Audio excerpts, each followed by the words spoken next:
सबसे पहले बहुत बहुत स्वागत है अमोघ लीला प्रभु जी का। Thank you Rohit ji, thank you for inviting me. बड़ा सौभाग्य है आपने हमें आमंत्रित फिर से किया इस मंच पे।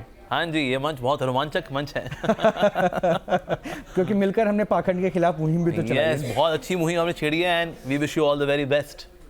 Thank you. लेकिन एक बात है, आपकी बातों में बड़ी पॉजिटिव एनर्जी रहती है और उसका प्रसार भी होता है, ज़रूरी भी है। लेकिन आपको लगता है कि माहौल बड़ा पॉजिटिव है? हाँ, मौसम देखिए, माहौल जो होता है वैसे उसमें पॉजिटिव और नेगेटिव कैरेक्टर दोनों होते हैं। यानी कि ना, इसमें गुड डॉग भी है, बैड डॉग भी है। अब खाना किसको खिलाना है वो हमें देखना है। अब नेगेटिव डॉग को अगर हम खाना खिलाएंगे तो वो बड़ा होता रहेगा, और गुड डॉग को अगर खाना खिलाएंगे तो वो बड़ा होगा। तो इसीलिए हमारे अंदर भी गुड डॉग बैड डॉग होता है और समाज के अंदर भी गुड डॉग बैड डॉग होते हैं। अब किसको खाना खिलाना है वो हमें देखना है। लेकिन ये तय कैसे होगा भाई? आप जिसके साथ वक्त गुजार रहे हो उस पर तो भरोसा करोगे ना? हाँ जी, बिल्कुल। लेकिन अगर वही भरोसा आपका चूर चूर हो जाए, भरोसे का खून खून कर दिया जाए, तब क्या करोगे? मैं ऐसा क्यों कह रहा हूँ, मैं एक प्रमाण देता हूँ। मेरठ की घटना तो आपने सुनी होगी। एक पत्नी अपने पति का कत्ल करती है और सीमेंट में चुनवा देती है। ये घटना होगी। ये कैसी सोच है? बहुत ही नकारात्मक सोच है। और कहीं ना कहीं देखिए, दोष ऐसे लोगों का भी होता है जो सिर्फ ग्लैमर पे जाते हैं, वैल्यूज पे नहीं जाते। अक्सर हम चूज करते हैं अपने लाइफ पार्टनर को ऐसे व्यक्ति जो कि बड़ा सुंदर हो, बड़ा प्यारा सा हो, क्यूटी सा हो, पर वैल्यू सिस्टम नहीं देखते। तो हमें वैल्यू सिस्टम देखना चाहिए। अगर आप चूजी नहीं होंगे तो एक दिन चूजा बनेंगे। तो इसीलिए लाइफ पार्टनर को चुनने में we should be choosy values. आपकी प्रोस्पेक्टिव हमेशा बड़ी स्पष्ट रही है कि भाई ये लिव इन लव, ये सब पे बाद में, प्यार कहीं और करो, वो ज़्यादा है, आपके साथ हमेशा रहेगा। लेकिन ये भी कई वर्षों के प्यार के बाद शादी के बंधन में बंधे थे। यस, तो इसीलिए बेसिकली होता क्या है, जब हम किसी को चुनते हैं then we should see the values behind. संस्कार भला किसी कैसे हैं, तो अगर नहीं देखेंगे तो फिर होता क्या है, जब मज़े वाले भाव में शादी होती है, मैं मज़ा करूँगा, मेरा मज़ा होगा, तो मज़े भाव वाली जो शादियाँ होती है फिर वो लंबी टिकती नहीं है। क्योंकि जैसे ही मेरे मज़े में कोई अवरोध डालेगा ना, बस फिर देखो हमारा असली रंग। तो इसीलिए हमें लाइफ पार्टनर को चुनना चाहिए, but based on service attitude. उसमें त्याग कितना है, सेवा की भावना कितनी है। आज कौन देखता है सब? पैकेजिंग अच्छी होनी चाहिए जी। फिर पैकेजिंग एक दिन आपको पैकेज करके कहीं और डाल देती है फिर वो। अब एक बात बताइए, क्या ये समय आ गया है वाकई दामाद बचाओ का? निश्चित रूप से सबकी रक्षा होनी चाहिए। ऐसे नहीं सिर्फ स्त्रियों की रक्षा की बात करेंगे, बल्कि पुरुषों की भी रक्षा की बात होनी चाहिए। Because sometimes we become very biased against men. ऐसा होता है, हमारे जितना कानून इत्यादि भी है, it is more favouring women. So स्त्रियों का ज़्यादा की तरफ रहता है वो अक्सर। तो इससे दोनों को बचाना बहुत ज़रूरी है। लेकिन ना, इसमें जो परम्यूटेशन कॉम्बिनेशन से बहुत सारी हैं।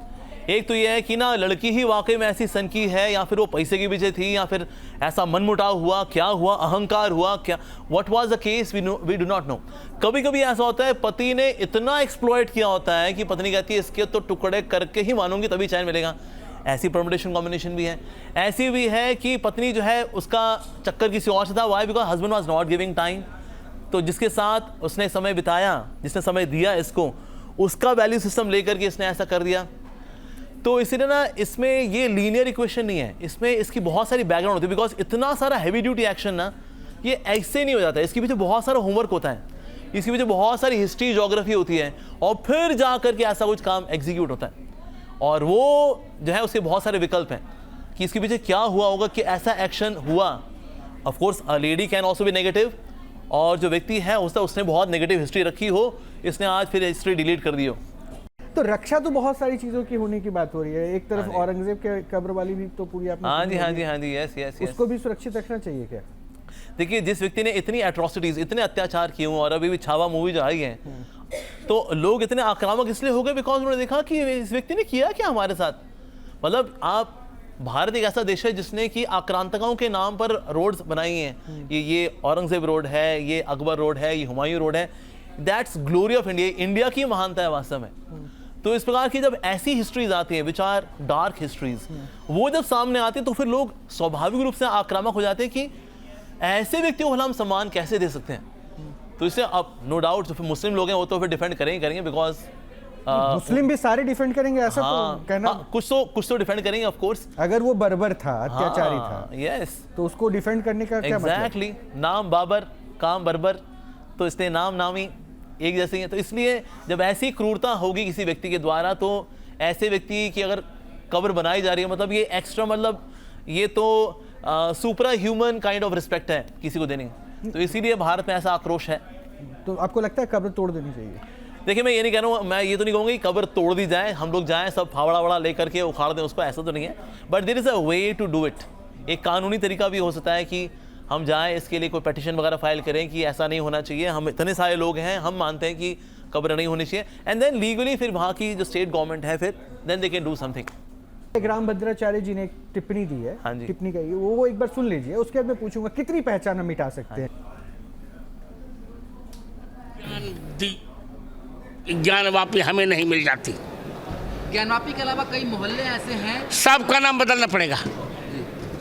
आप ये मांग करते हैं सरकार से कि सबका नाम बदलना चाहिए? निश्चित मोदी जी से भी मैं कहूँगा, वो मेरे बड़े अच्छे मित्रों में से हैं, मैं कहूँगा उनसे। गुरुजी तुम बार बार सनातन क्यों कह रहे हो? सनातन धर्म बोलो ना जी। सनातन धर्म का अब स्वर्णिम युग आ गया है। देखिए नाम इज़ वेरी इंपॉर्टेंट। जैसे आपका नाम रोहित है, मैं आगे मैं ऐसे बोल दूँ नहीं रॉकी मेरा यार, ऐसे कुछ भी नाम रख दें, ऐसा थोड़ी होता है, क्योंकि हमारी आइडेंटिटी का फर्स्ट पहलू है नाम। तो इसलिए हमारे सनातन धर्म की जो संस्कृति है उसके अनुसार नाम होनी चाहिए। नाम बदलने में क्या लगता है? कुछ नहीं, दैट्स इट। तो वो कैसे भूल जाएंगे कि लाल किला किसने बनवाया, कुतुब मीनार किसने बनवाया? आप ये देखिए जितने भी आर्किटेक्चरल स्ट्रक्चर्स हैं, अगर इतने ज़्यादा ये आर्किटेक्चर स्ट्रक्चर जो यहाँ बने हुए हैं, ऐसे स्ट्रक्चर कभी भी ये मिडिल ईस्ट में पहले क्यों नहीं बने? यानी ये सारी साइंस यहीं की है। ये बड़े बड़े मकबरे बनाने, बड़ी बड़ी बिल्डिंग्स बनानी, इनकी इसमें आर्टिस्टिक ब्यूटी, इसकी नक्काशी इत्यादि, ये सब कुछ वास्तव में भारत का ही है। लेकिन उसमें स्टैम्प लग गई कि जो वहाँ से आए थे। अगर ये स्ट्रक्चरल साइंस अगर वहीं से आ रही होती तो वहाँ पर भी कुछ स्ट्रक्चर्स होने चाहिए, पर वहाँ कुछ स्ट्रक्चर नज़र नहीं आते, यहीं पर नज़र आ रहे हैं सारे के सारे, क्योंकि स्टैम्प हो गए उसके बाद में कि जो वहाँ अब उस वक्त जो रूल कर रहे थे यहाँ पर भारतवर्ष में। तो इसीलिए हमें देखना चाहिए कि पहले नाम कुछ और थे, जब नाम बदला गया है तो वापस वही नाम क्यों नहीं हो सकता? 700 साल दे तो दिए इस वाले नाम को, तो वो ओरिजिनल वाला नाम क्यों नहीं हो सकता? Why not? नहीं तो फिर अगर उसमें दूसरे धर्म वाले आपत्ति जताएं तो फिर क्या उनको परेशानी नहीं होगी? क्यों परेशानी होनी चाहिए जी? देखो वैसे जितने भी आज चाहे मुसलमान हो चाहे क्रिश्चियन हो, जितने भी अल्टीमेटली थे तो सबके सब हिंदू। ये 3-4 जनरेशन पहले हिंदू थे, या तो तलवार की नोक पे, या फिर को डरा धमका करके, या फिर थोड़ा सा आटा दाल दिखा करके इनको कन्वर्ट कर दिया गया। अच्छा एक बात मैंने भी नोटिस की, जब रामभद्राचार्य जी को आप सुन रहे थे तो आपने एक वक्त पे मुस्कुरा के बड़ा पॉजिटिव सा रिएक्शन दिया था, जब वो कहते हैं कि अपना सनातन धर्म सर्वश्रेष्ठ काल पर है। क्या वाकई आपको लगता है कि सनातन धर्म इस दौर में जो है सबसे अच्छे दौर से गुजर रहा है? बहुत अच्छे दौर से गुजर रहा है। मतलब ये आप देखिए शो हो रहा है, यहाँ पर एक साधु बैठा हुआ है, ठीक है, और उसका इंटरव्यू हो रहा है। पहले कब हुआ मीडिया में? अब होना शुरू हुआ है। Actually sadhus are coming to such studios आ रहे हैं, यहाँ पर Q&A हो रहा है। साथ ही आप देखिए जितने भी अगर यूट्यूब सेलिब्रिटीज़ भी हैं, ज़्यादातर एक्चुअली हिंदूज़ हैं उनमें, और बाकी धर्मों वाले हैं, no doubt they are good speakers also, लेकिन जो हिंदू स्पीकर चल रहे हैं आजकल, that is also it is very good. साथ ही सरकार का बड़ा अच्छा सपोर्ट है, दैट इज ऑल्सो हैपनिंग। साथ ही भगवद गीता लोग पढ़ रहे हैं, स्वीकार कर रहे हैं। अभी इस्कॉन ने 4 लाख भगवद गीता डिस्ट्रीब्यूट किए जब कुंभ मेले में, लोगों ने खुशी खुशी स्वीकार किया उसको। तो इस प्रकार से गीता का वितरण भी हो रहा है, प्रसाद वितरण भी हो रहा है, बल्कि विदेश से कितने लोग आए यहाँ पर, बड़े बड़े सेलिब्रिटीज आए, उन्होंने यहाँ पर स्नान किया कुंभ में। सो दैट शोज कि ना पूरी दुनिया आकर्षित हो रही है सनातन धर्म की ओर। और बाहर अगर आप देखें जितने भी इंटेलिजेंसिया है, सिलिकॉन वैली हो, बड़ी बड़ी कंपनीज के अंदर CEO, CFOs, प्रोग्रामर्स, डिजाइनर्स, ये भारतीय लोग हैं, और वो लोग भी इसको स्वीकार कर रहे हैं। और कहीं ना कहीं इंडियन ओरिजिन के लोग जो है बाहर पावर पोस्ट पोजीशन में आ रहे हैं। जैसे अभी USA के अंदर अभी ट्रम्प का जीतना हुआ, पर सब जानते हैं it was Vivek Ramaswamy who created the buzz, जिसकी वजह से ट्रम्प की जीत हुई है। इवन ट्रम्प अपनी स्पीच के बीच में बोल रहे हैं, now Vivek will say few things, and then Vivek Ramaswamy comes and then he speaks. So चाहे UK हो या अमेरिका हो, सो इंडियंस आर ग्रोइंग। तो कहीं ना कहीं ये सनातन धर्म जो है आगे बढ़ रहा है, चाहे पॉलिटिकल लेवल पे देखें, सोशल लेवल पे देखें, मीडिया के लेवल पे देखें, पॉपुलैरिटी के लेवल पे देखें, एजुकेशन के लेवल पे देखें। So that ways it is going very good. तो इसलिए स्वर्णिम युग की शुरुआत हो रखी है, और ये अभी और आगे बढ़ेगा और फैलेगा। लेकिन आगे कैसे बढ़ेगा, मैं एक तस्वीर आगे बढ़ने से पहले दिखाऊं। एक बात मैं चाहता हूं, क्योंकि मैंने तो कई बार बताया है स्टूडियो में आपके पास्ट लाइफ के बारे में, आपका बैकग्राउंड क्या था। आप इंजीनियर थे? हाँ जी। इंजीनियर थे आप? हाँ जी। मैं आपको एक इंजीनियर से मिलवाता हूँ। ओके। आप तो बड़े पॉजिटिव अप्रोच के साथ आगे बढ़ रहे हैं, उनकी पॉजिटिविटी में थोड़ा अप्रोच बदल जाता है। ओके। मैं एक तस्वीर दिखाता हूँ, जरा उनका अप्रोच आप देखिए और जरा बताइए कैसा अप्रोच लगा। ऑलराइट।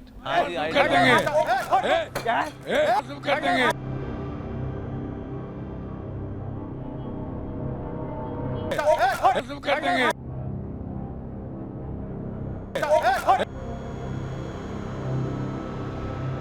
क्या है? बोल रहा है? नहीं नहीं गलत बात। क्या गलत बात? नहीं नहीं तुम मारोगे किसी को? उस पर हाथ क्यों पकड़ा मेरा? नहीं तो ऐसे आदमी नहीं करेगा, रिलैक्स। अब देखिए एक सिमिलैरिटी क्या है, हाँ जी। वो जो वीडियो देखे उसमें वहाँ जो बाबा हैं IIT बाबा हाँ, अभय IIT सिंह, यस, और आप जो हमारे साथ बैठे हाँ हैं, जी, आप हाँ दोनों में एक चीज कॉमन है, हाँ जी, वो भूतपूर्व इंजीनियर अब भूतपूर्व इंजीनियर का टेम्परामेंट में दिखाता हूँ। हाँ जी, हाँ जी, हाँ जी, आपके नजर में जो आहार भी हम ग्रहण करें जी। वो सात्विक होना चाहिए ताकि विचार सात्विक होता है, ये आपका अप्रोच रहा है। बिल्कुल एब्सोल्युटली। उनकी नजर में शराब का सेवन भी गलत नहीं है, मांसाहार भी वो करते हैं, खुद को सनातन धर्म का सबसे बड़ा स्टार प्रचारक भी बताते हैं जिनके अंदर संयम नहीं है, वो आपने देख लिया। हाँ जी, हाँ अब जी, आप बताइए, आपके नजर में ऐसा लगता है कि सनातन का प्रचार अगर ऐसे लोग करेंगे तो हम कहें कि सनातन स्वर्णिम काल में है? देखिए मुझे लगता है कि ना लोगों में इतनी बुद्धि है, वो देख सकें सामने वाले के अंदर स्पिरिचुअल सब्सटेंस, आध्यात्मिक सत्व कितना है, लोग देख पाते हैं व्यवहार से भी और बातचीत से भी। देखिए कोई इंजीनियर है, कोई इंजीनियर नहीं है, ये कोई मापदंड नहीं है नापने का कि कोई व्यक्ति वाकई में स्पिरिचुअल है या नहीं है। कोई IIT से है या IIM से है, ये कोई मापदंड नहीं है। इवन ऐसा व्यक्ति जो कि IIT से हो, ऐसा व्यक्ति स्पिरिचुअली निहायती डफर भी हो सकता है, और एक ऐसा व्यक्ति जो कि होता है, डफर की श्रेणी में रखेंगे? देखिए अभी तो मैं कह रहा हूं कि अगर कोई IIT से आए, ऐसे व्यक्ति स्पिरिचुअली डफर हो सकता है, व्हाई नॉट। और अगर IIT बाबा की पर्टिकुलर बात करें, अभी देखिए बहुत नया नया सा है, अभी भी IIT मतलब पहले जॉब करते थे, एरोस्पेस इंजीनियर थे, अभी वो अभय सिंह जी अब IIT बाबा बन गए, और अभी पॉपुलैरिटी उनकी कुंभ से विशेष रूप से हुई, लोगों ने देखा वो बातें कर रहे हैं। पर अगर आप उनका स्पिरिचुअल कंटेंट देखेंगे ना, उसमें बहुत अभी इतनी डेप्थ नहीं है, क्योंकि देखिए ज्ञान प्राप्त करने के लिए आपको विनीत भाव से शिष्य बनना पड़ता है, और ये बात भगवान कृष्ण गीता में बता रहे हैं, चैप्टर 4 वर्स नंबर 34, तत्विधि प्रणिपातेन परिप्रश्नेन सेवया उपदेक्षन्ति ते ज्ञानम ज्ञानिन तत्वदर्शिना। तत्वदर्शी गुरु के पास जाकर के शिष्य बन करके सालों साल तपस्या सेवा करके प्रश्न पूछ करके फिर उनकी कृपा से फिर जा करके स्पिरिचुअल एवोल्यूशन आता है। मैं IIT से हूँ या IIM से हूँ, ये कोई क्राइटेरिया नहीं है कि वो क्यों व्यक्ति स्पिरिचुअल होगा ही होगा। ये बताइए ना, कल की अवतार के बारे में थोड़ा सा बताइए ना, वो कल की अवतरित कब होंगे पृथ्वी पर, और क्या है? श्रीमद् भागवतम के अनुसार कल की अवतार आते हैं, लेकिन कलयुग के बिल्कुल आखिर में आते हैं। कलयुग की टोटल जो ड्यूरेशन है वो है 4,32,000 साल, जिसमें 5,000 साल बीत चुके हैं, ठीक है जी। और इसके आखिर में आते हैं कल की अवतार, जब कोई व्यक्ति ना स्पिरिचुअल एजुकेशन लेने के लिए तैयार नहीं रहता, now we can't educate them, वो भगवद गीता सुनेंगे ना, अन्ना आजीना। फिर कल की अवतार आते हैं जो भगवान के अवतार है, then he is riding on a white horse, उनके राइट हैंड में स्वॉर्ड होती है, और फिर वो मार करके जो जितने भी द्वेषी लोग हैं और राक्षस प्रवृत्ति के लोग हैं, ऐसे लोगों को ध्वस्त करते हैं, एंड देन ही री एस्टैब्लिशेस सत्युगा, मतलब कि वो सत्य को फिर से एस्टैब्लिश करते हैं। ओके, तो आप कह रहे हैं कि कलयुग के अंत में, मैं तो आपने कहा 5 है। हाँ जी, हाँ जी, अरे हाँ जी। कल की वाले अवतार आ चुके हैं, अभी 12 कल की अवतार है इंडिया के अंदर। नहीं 12 नहीं, ज्यादा है, मैं आपको मिलवाऊंगा। अच्छा, ओके, पहले इनसे आप updated data पहले इनसे मिलवाइए जो खुद को कल की अवतार कह रहे हैं। ओके की कहलाना पसंद करेंगे? नहीं, वो 2 नाम ऐसे करके रखे हैं ना मैंने, लाइक जो लोग, लेकिन वो कल की वाला ऐसा है कि वो, जैसे मैं पहले ही बोलता था ना कि कोई ऐसे उपाधि वगैरह ऐसे नाम ऐसे मिलता है तो वो तुम्हारे कर्म के हिसाब से होना चाहिए। क्या तुमने काम किया है क्या वो वाला? जैसे कोई जगत गुरु बना है, तो यदि वो सही में जगत को गुरु बन के सिखा रहा है, तब उसको जगत गुरु की उपाधि मिलनी चाहिए ना, कि हाँ भाई सही में उसने सारे संसार को सिखा दिया। लेकिन कल की तो स्वयं भगवान के अवतार होने वाले हैं, ऐसा कहा जाता है, तो आप तो स्वयं अगर खुद को कल की कहते हैं तो खुद को भगवान कह रहे हैं। हाँ, तो ये तो मैं कब से कह रहा हूँ। सुन लिया? हाँ जी, मिल लिया आप कल की ये अवतार खुद को से? कल की अवतार मानते हैं। अरे महादेव के भी अवतार है, छोड़िए, अरे मतलब वाह, महादेव क्या पे कल बात की है। अवतार में, आई इसलिए मैंने थिंक और भी अवतार हो चाहे ना हो, पर मेरी ओपिनियन में आई थिंक कंफ्यूजन अवतार अवश्य है। क्योंकि बोला ऐसा कैसे हो सकता है, बिकॉज अगर कल के अवतार आएंगे, कल के अवतार कहाँ आएंगे पूरा डिस्क्रिप्शन है, वो संभल में आएंगे। उनके पिताजी का नाम होगा विष्णु यश, उनकी मदर का नाम होगा सुमिति, तो ये उनके माता पिता का नाम भी मेंशन है। उनका विवाह किनसे होगा ये भी मेंशन है, किस प्रकार से उनका विवाह होगा, तो माता लक्ष्मी का अवतार होंगी जो उनकी वाइफ बनेंगी, और ये पूरा डिस्क्रिप्शन है। And then he destroys the miscreants, और फिर सत्युग एस्टैब्लिश करते हैं वो। पर क्या ऐसा हुआ? बल्कि ही रूल्स फॉर 1000 ईयर्स, ये भागवतों में मेंशन है। तो सिर्फ ये बोला कि हाँ मैं कल की हूं तो हम कल की बन गए, उस तरह से ऐसा थोड़ी ना होता है। तो कल की अवतार का भी टाइम बताया गया, वो कब आएंगे। उसके पहले अभी चैतन्य महाप्रभु का समय है, नाम संकीर्तन होगा, भगवद गीता फैलेगी, भागवतम फैलेगा, लोग भक्त बनेंगे, कल्याण होगा। फिर जैसे जैसे कलयुग फिर डिक्लाइन की ओर जाएगा, फिर आखिर में आते हैं कल की अवतार भी आते हैं, लेकिन अभी कल की अवतार के आने का समय ही नहीं है। और कल की अवतार बहुत सुंदर है। अगर को बोले मैं कृष्ण हूं, मैं तो कल की अवतार हूं, अरे इतने सुंदर हैं। भगवान का नाम श्याम सुंदर है, तो ऐसे कांगड़ी पहलवान जैसे नहीं होते भगवान। तो यहाँ पर और इतने उत्तेजित हो जाएं कि चाय की खेतरी वेतरी फेंक और ये सब हरकतें ना। भगवान में इतना संयम है कि भृगु मुनि ने जब भगवान की छाती पे लात मारी, भगवान ने उनके पाँव को लेकर के मसाज किया है। ये भगवान है वास्तव में। वो जो सुदामा जी आते हैं तो उनके चरणों बैठ करके उनके चरणों को अपने आंसुओं से धोते हैं। ये भगवान का ऊंचा चरित्र है। ये ऐसे तो ये तो बचकाना है वास्तव में। तो मैं आपसे आपका ओपिनियन पूछूंगा वन लाइन में। अब ये भी सनातन के बहुत प्रखर अपने आप को प्रचारक कहते हैं, वो मानते हैं। हाँ, वो मानते हैं। तो आपकी नज़र में ये स्वघोषित कल की अवतार, महादेव अवतार, हाँ जी क्या है? देखिए होता क्या है, कभी कभी ना लोग बुरी संगति में पड़ जाते हैं when they come to spirituality. तो इस प्रकार से अभय सिंह जो है, इन एरोस्पेस इंजीनियरिंग वगैरह छोड़ करके अपनी यूएसए की जॉब छोड़कर यहाँ पर आए। Now he randomly got into कि ना एक्सप्लोर करते हैं स्पिरिचुअलिटी। तो ये गलत संगति में पड़ गए और गलत एजुकेशन बेचारे ले बैठे हैं स्पिरिचुअलिटी के नाम पे। वास्तव में भक्त बनना है, हम भगवान नहीं होते वास्तव में। नो, कोई भगवान नहीं बन सकता। भगवान का ये हाल होगा बेचारे का, बेचारा इंजीनियरिंग करके छोड़ेगा छाड़ेगा, फिर वो मांस भी खा रहा है, वो फाफा फूफू भी कर रहा है। वो ऐसे थोड़ी ना भगवान होते। भगवान तो शुद्ध चरित्र के होते हैं वास्तव में। तो अभी वो बच्चे हैं, आध्यात्मिक जीवन में आए हैं। Somehow he is into wrong philosophy. किसी अच्छे साधु से मिलेंगे जो वाकई में संत महात्मा, जैसे रामभद्राचार्य जैसे महान संत कोई होते हैं, ऐसे किसी महान संत से मिलेंगे, प्रश्नोत्तर करेंगे, सेवा करेंगे, कृपा मिलेगी, फिर बुद्धि खुलेगी, फिर चीज़ें रिवील होनी शुरू होती हैं वास्तव में। तो इसलिए किसी प्रेस्टिजियस इंजीनियरिंग इंस्टीट्यूट से बाहर निकलना ये कोई क्वालिफिकेशन नहीं है स्पिरिचुअलिटी के लिए।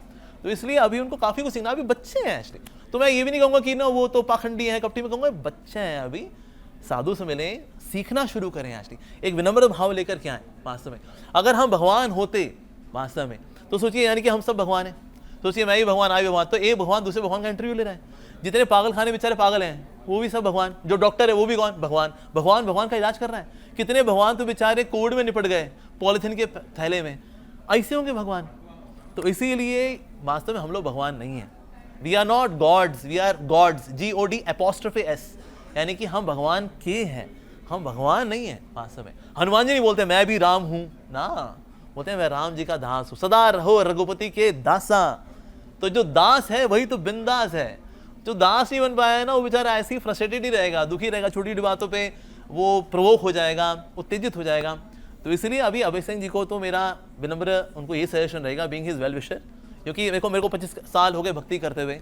मेरा जो अनुभव है वो ये है, ये साधना की पद्धति है। साधना में लगना पड़ता है, तपस्या करनी पड़ती है, ज्ञान प्राप्त करते हैं, then we can spiritually evolve in a due course of time. ये ऐसे नहीं कि अभी तुरंत हम साधु संत बन जाएंगे और थोड़ा यूट्यूब पे हम फेमस हो गए। यूट्यूब पे फेमस होना भी कोई क्राइटेरिया नहीं है कोई व्यक्ति वाकई में संत है कि नहीं है। It's about spiritual content. क्या हम शास्त्र फॉलो कर रहे हैं? क्या भगवद गीता में अर्जुन ने आखिर बोला कि बस कृष्णा, मैं भी कृष्ण हो गया हूं, गीता मैंने भी जान लिया बस? नहीं, कहते हैं नष्ट मोहास्पित लब्धा तत्प्रसादात् करिष्ये। वास्तव में आपकी कृपा से मेरा मोह दूर हुआ है। एंड करिष्ये वचनम तव, अब आपके जैसे वचन है मैं वैसा पालन करूंगा। वो दासत्व के भाव में आ रहे हैं। तो इसीलिए वास्तव में भगवद गीता को हम समझेंगे प्रमाणिक आचार्यों के माध्यम से, then he can learn something.